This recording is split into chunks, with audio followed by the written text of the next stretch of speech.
While I primarily focus on breaking games, a lot of times the things that I may find may end up helping speedrunners. And Bendy in the Dark Revival is kind of interesting because I've done a lot of tinkering. Honestly, I've spent 7 hours alone in Chapter 1. I've been there a long time, but the concept of beating the game fast is always really interesting to me. But apparently there's a way to finish the game really, really fast, at least in the scope of the entire game, and it's quite silly how you do it. Now, before I dig a little deeper into that, some of the problems I've ran into when trying to sequence break Bendy in the Dark Revival is that all the events within are typically an event chain. They are not freestanding events, and they only load in when the previous event has been completed.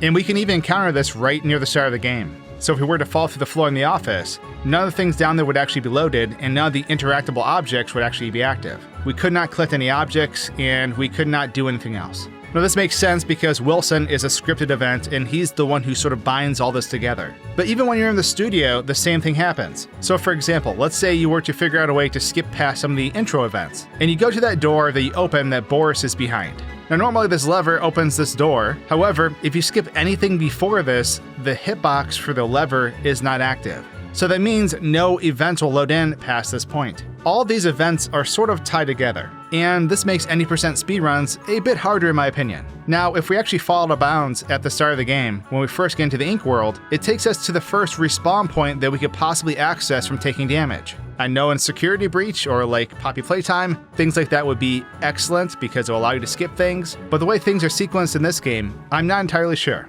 But the funny thing is, while looking through all these different methods, there's actually a way to finish the game without ever leaving your desk.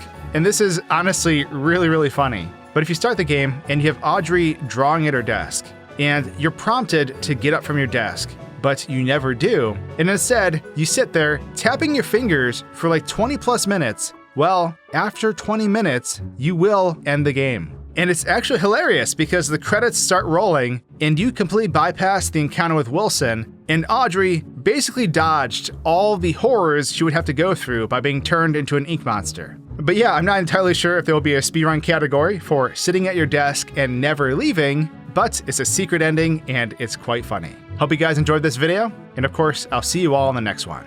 Cheers!